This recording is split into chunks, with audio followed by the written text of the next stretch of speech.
Hello, welcome to WoWCast. Today we're going to talk about WoW Classic Season of Discovery, and I have two special guests with me today.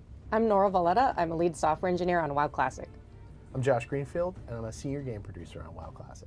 So, what is Season of Discovery?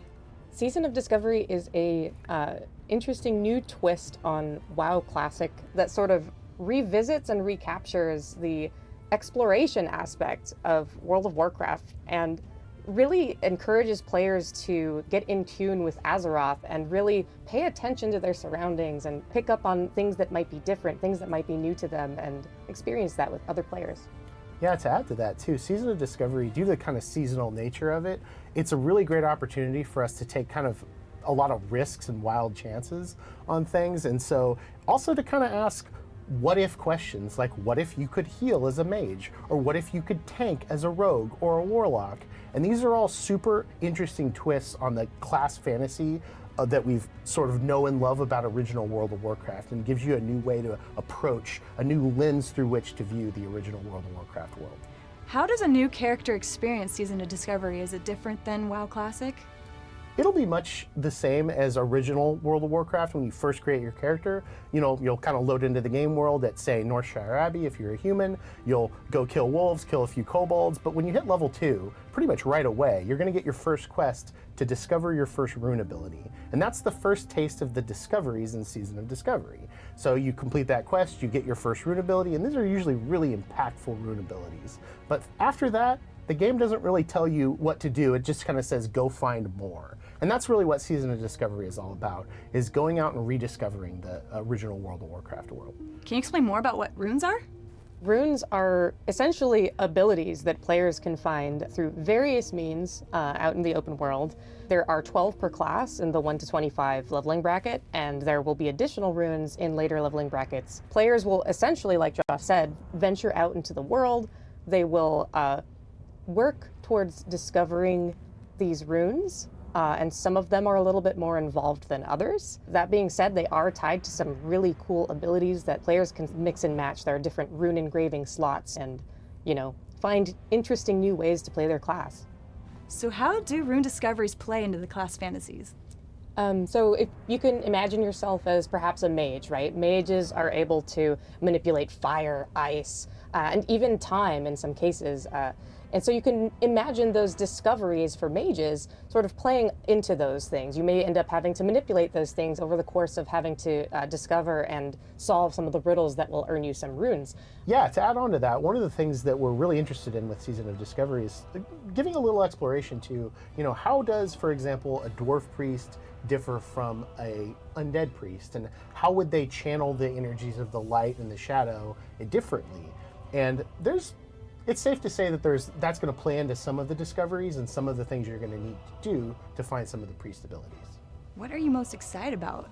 I'm personally very excited for players to really immerse themselves in Azeroth in a way that I feel like was easy, and it was kind of the only way to experience WoW Classic when it initially launched, because you didn't know what to expect. You were kind of adventuring out into the world. You couldn't just go and look up a guide on where to find everything or what to do. And so I look forward to having players experience that again.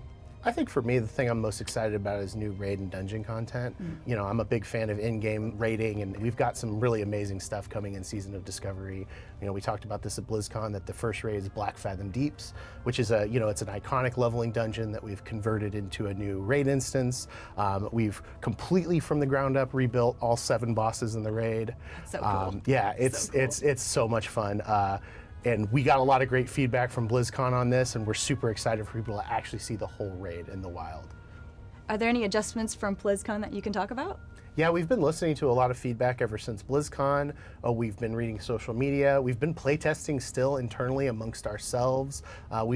One of the fun things about Season of Discovery is we've gotten kind of a crack team together internally on the Classic team and the greater Team 2 World of Warcraft team together, and we've done a ton of raid playtests, ton of class playtests, and we've really been we've narrowed down this process to kind of process that feedback and act on it quickly. So we've already made made a number of adjustments since BlizzCon, and I think players will be pleasantly surprised by a lot of those. The best thing about BlizzCon for this is that we got a lot of great feedback on the raid, and we kind of tuned the raid for fun at BlizzCon, right? Like it wasn't particularly punishing. We wanted people to really go in there and have fun, but we've maybe cranked it up a little bit for the live release, and we think it's going to be a really fun challenge, and we also think it's going to be really rewarding. We've tuned the rewards to be very powerful for this level band, and we think people are going to have a lot of fun with those. Players have been asking, what's the right way to level up in Season of Discovery? I don't think there's a right way to level up in Season of Discovery.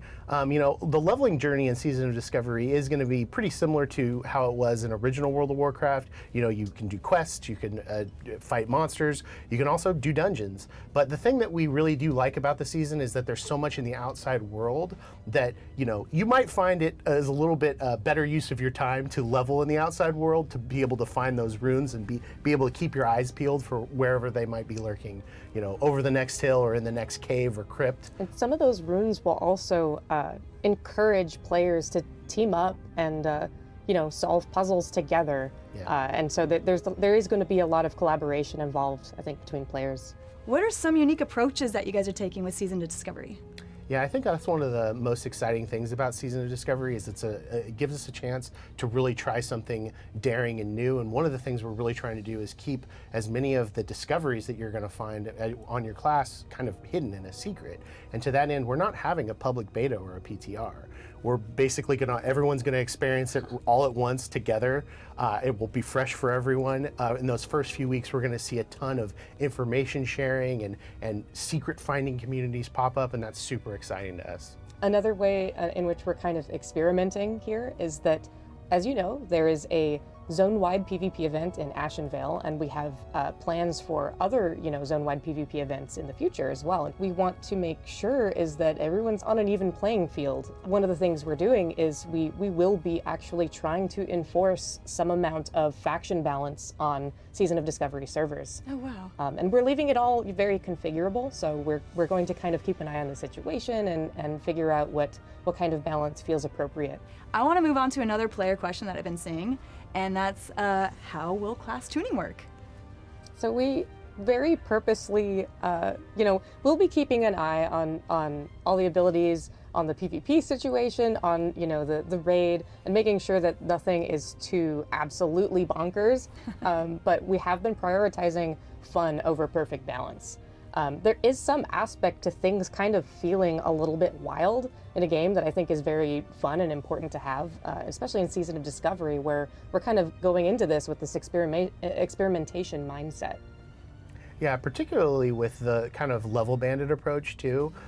Trying to kind of chase perfect balance as we move through the level bands, it's probably not a great place for us to spend our time. We're definitely, like Nora said, we're going to look for outliers and things like that, but really we're focused on making each class feel very fun and lean into each class's class fantasy and each level band, and then we'll obviously make adjustments as we go.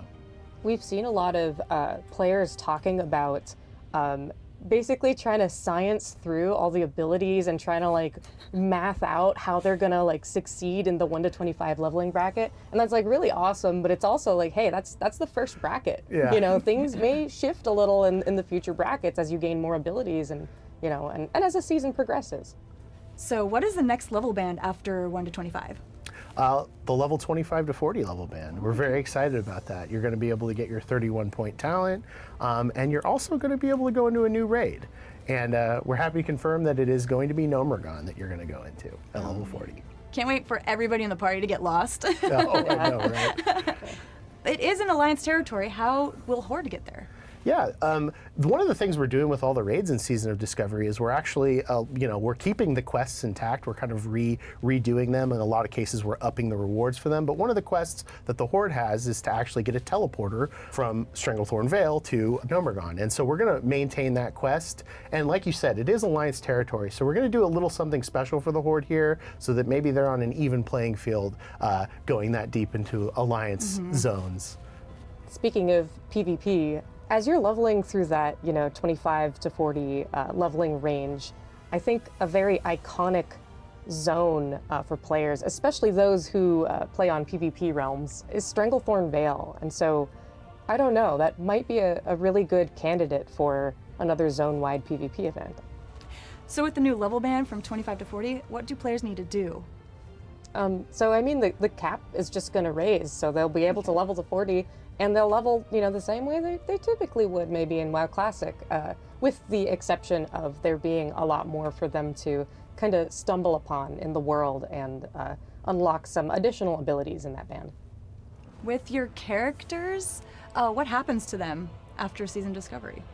That's something that we've been keeping in mind. We do want players to be able to preserve their characters that they have, sort of embarked on this new Season of Discovery journey with. And so we don't have concrete plans to share as of right now, but we do want to make sure players' characters are persisted in some way when the season ends. Yeah, we want players to go somewhere with these characters that is a natural place for them to end up. We're in a situation now where we're creating new items, we're doing all sorts of new different things. There might be new item sets, things like that. And would those work in Era? Potentially not, but it's very possible for seasonal characters to end up in some place that's not quite Era, but someplace really cool. So when you guys are playing on the build and testing it out, do you guys have any fun stories you can share? Yeah. Yeah, tons. One of the funniest things about Season of Discovery is when we're play testing as a group internally together, we end up in situations where someone's like, oh yeah, this thing is from the original game, right? And we're like, no, that's actually new. And sort of the inverse of that is whenever the hardcore PTR actually came out, that first day that it was up, I had logged in and I had created a dwarf character, and there's actually a quest in Cold Ridge Valley that asks you to get a rune in original World of Warcraft. It's completely unrelated to the rune system, but I panicked because I forgot, and I'm like getting on the phone with QA and trying to I'm like, oh no, it's in the build, It's not, it wasn't, it was totally just, and so it goes both ways. There's a lot of that kind of funny is this new? Is this old? Effect that happens, and it's just every time it happens, it's usually funny. There was also a really early on, there was a rogue rune that essentially allowed them to kind of like kick somebody and knock them back a little ways, and there ended up being a bug. Maybe someone added an additional 0 or something, but like there ended up being a bug where like the knockback was insane, such that you would just knock them into orbit, basically. And like we saw, like someone demo it, and we're just like, yeah, maybe not. And in the interest of making sure Classic still feels like Classic, the knockback in general was something that we kind of decided to move away from. So you won't be able to knock people back as a rogue, but it was just a funny, what if you could knock somebody off into the totally different zone. So before we wrap up, is there any other updates that you guys can share? Yeah, since BlizzCon, we've been watching a ton of feedback. And oh, hey Josh, hey Nora, hi Bethany. We're really strapped on time, and people really haven't been asking for anything like this, but I just made a new two-handed enhancement shaman rune, and I want to hear what you think about it. That's great, man, but we're kind of in the middle of something right now. Oh, sorry guys. I'll see you later. Well, I guess that wraps up WoWcast, so we'll see you guys next time.